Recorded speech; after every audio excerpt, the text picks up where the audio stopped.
Hello, I am Pramod Kumar. Today we will study English Class 12 Bihar Board Rainbow Part 2, and our chapter name is A Child is Born, written by Germaine Greer. This writer, she is a famous feminist writer. Feminist means who takes care of the interest of the women, female gender, and who writes for them, fights for them. She explores the social and cultural aspects of life of women. She explores the cultural and social aspects of life of women. She believes that our socio-cultural system, it is pro-male, male dominated, right?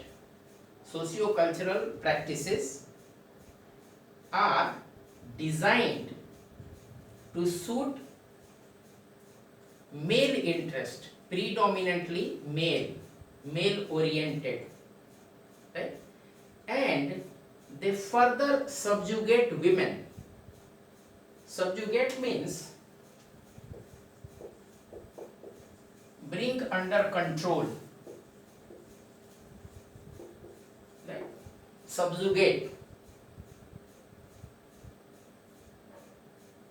This piece of writing of Germaine Greer explores cultural peculiarities in what? In Eastern societies as well as Western societies regarding childbirth and parent-child relationships, right? So that is what this chapter is about. And now 2 minutes we will talk about the theme. What is the theme that runs through this piece of writing? The theme is, in this, the writer discusses on the matter of childbirth and child care. Childbirth and child care. How a childbirth and child care are handled in Eastern and Western societies.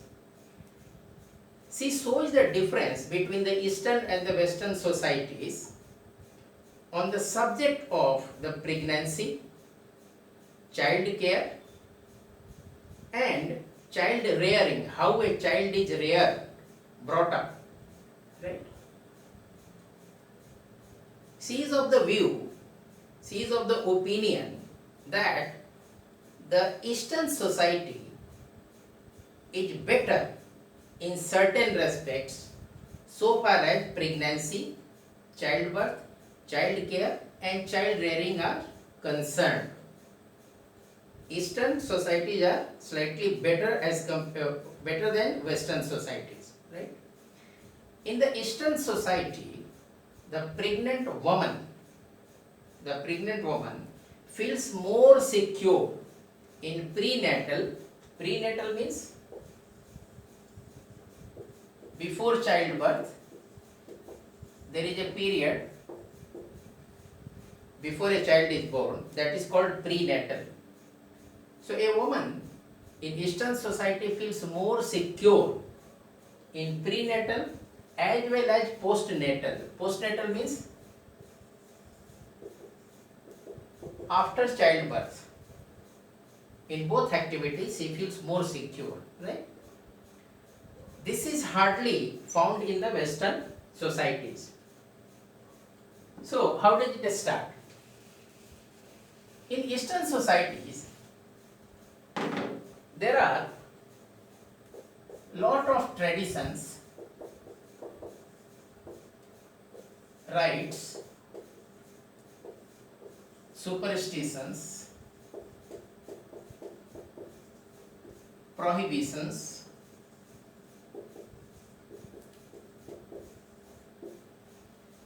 in Eastern society there are so many traditions, rites, superstitions and prohibitions which a pregnant woman is expected to follow.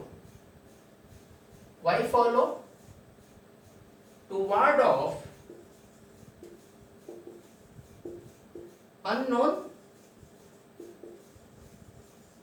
happenings. If a lady follows these things, it is presumed that she will be able to ward off unknown difficulties related to pregnancy and the childbirth, and the woman does this. Another thing, in Eastern societies, pregnancy, childbirth are a familial kind of a thing, familial and social. Suppose a woman gets pregnant and she is about to bear a child, or she bears a child, then the entire family, relatives, society gets involved in the process in some way or the other. So the involvement of family, relations, society is there in Eastern societies, which is not there in the Western society. And in Eastern society, what happens? The relationship of a child and mother is considered to be more than the relationship between the husband and wife. Right? A child is considered to be closer to mother than a husband will be to his wife. Subsequently, there are many traditional societies, particularly in the East, where what happens when the child grows, he is in the growing process, the child becomes closer to relatives than the parents. Child is closer to relatives than the child is close to parents. So, this is another thing, and this thing is not available in the Western societies. There a woman has to take care of her child on her own. It's very rare to find involvement of family, friends, relatives and society in the child bearing and child rearing. Next, what happens? It's like a, what do we say? It's like a festival kind of a thing. When a child is born in Eastern societies, traditional societies, people celebrate the occasion, right? All of them will combine together. For the whole night they will sing, dance, have food together. So they celebrate. Whereas in the Western societies, the celebration could be on a very low scale, very low scale. Next, in Eastern societies, a very large number of births take place at homes, not in hospitals. Whereas in Western society, maximum number of births takes place almost all in hospitals under medical care. But in Eastern society, when the child is born in the house, there are so many people around,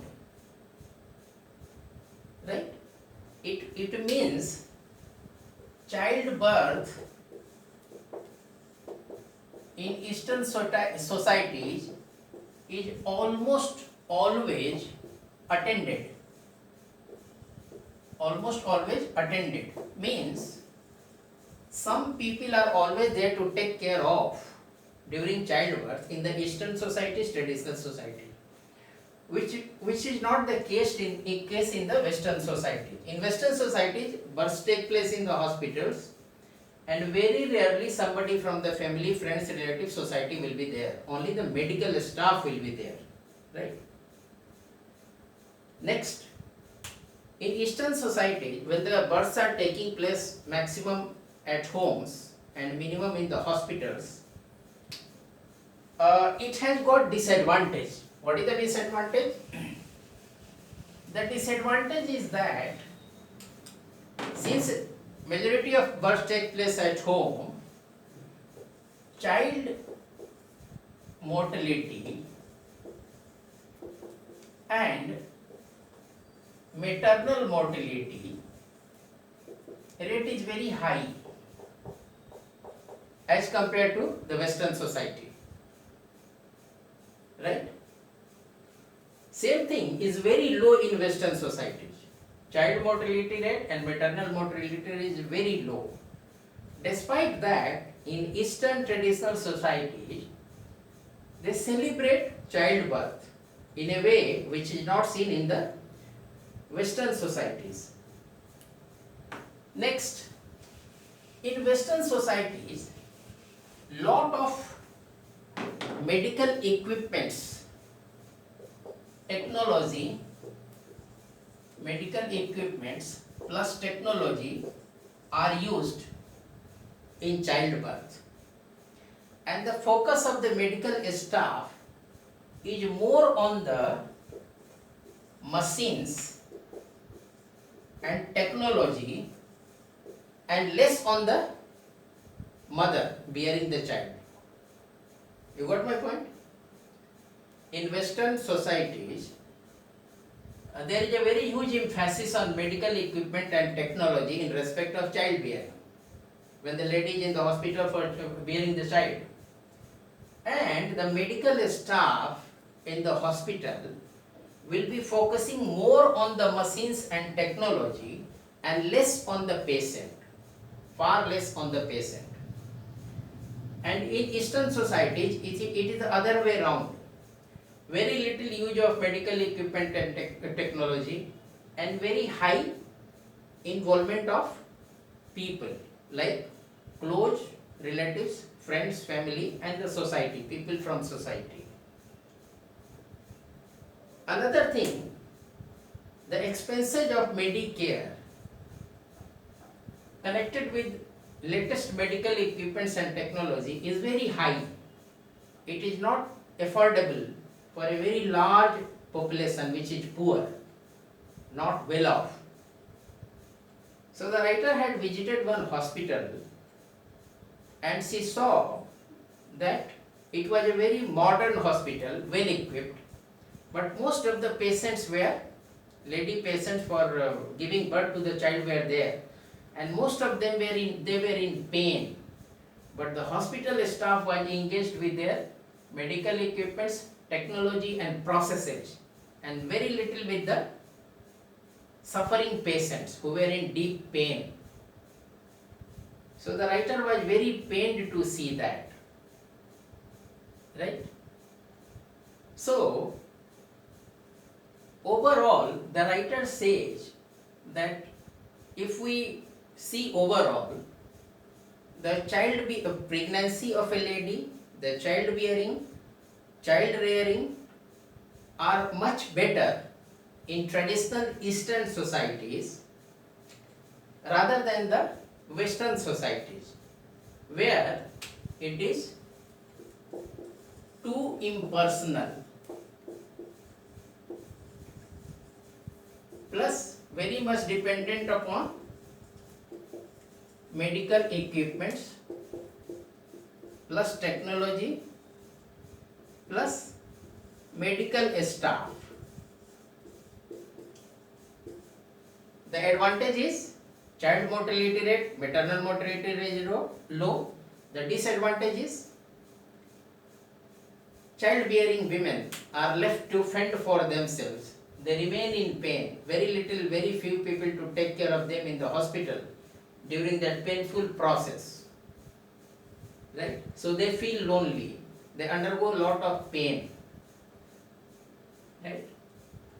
So the writer has made a very nice comparison between the two societies of the East and the West in respect of pregnancy, childbearing, child rearing, and overall she has found that the East is better as compared to the West.